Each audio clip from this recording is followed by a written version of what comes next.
At the start of 2015, the Honda HR-V picked up a very special award at the What Car of the Year Awards. Now, it was a very special award because it was the only one voted for by you, the What Car readers. And not only that, it named it the car that you were most looking forward to over the coming year. That's quite a start to life. So, can this small SUV live up to all of that expectation?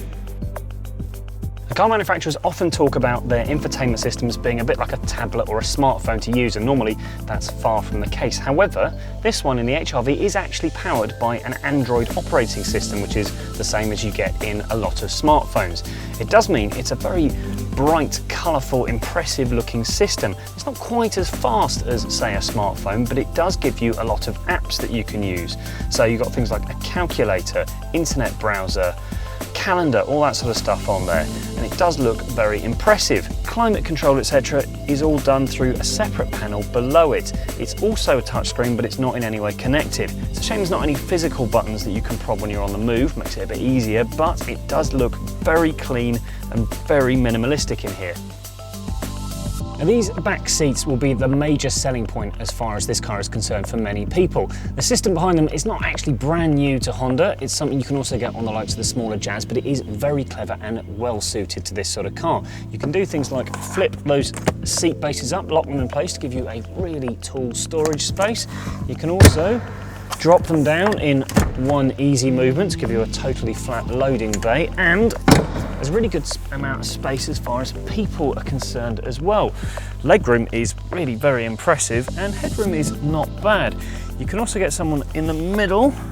Headroom not quite so good there if you're really tall, but legroom is very impressive. This floor is very flat.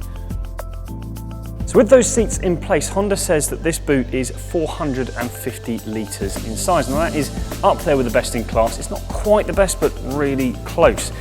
One thing that you don't get on this car though is a full parcel shelf. So there's nothing you can really rest on there. Instead, what you've got is this lightweight sort of cover that folds away, so that if you are out and about, you buy something big, then you can tuck it away without having to carry a bulky, great big shelf around with you.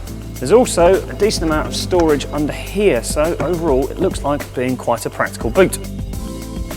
Honda is keeping things simple as far as the engine range is concerned on this car. To start off with anyway, it will come with a 1.5 litre petrol engine and a 1.6 litre diesel engine. It's only available as a front wheel drive car in the UK for the time being. We don't have any CO2 figures for this just yet, but considering this same 1.6 litre diesel engine emits 119 grams per kilometre in the much bigger CR-V, expect it to be a lot better than that.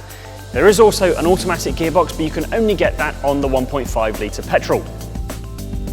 Final pricing for the HR-V will be revealed closer to its launch date, which is summer of 2015. We do know, however, that it will start around the £18,000 mark and go up to about £25,000. That will include 3 different trim levels: Comfort, Sport and Executive. Now they will come with a fairly decent amount of standard equipment. That screen will only come on the 2 higher trim levels though, and there will also be a load of safety kit included, things like autonomous emergency braking and other systems like lane departure warning. There is loads more information on the HR-V on whatcar.com already, and we will be bringing our first drive of the car as soon as possible. Keep an eye on the website for more information in the meantime.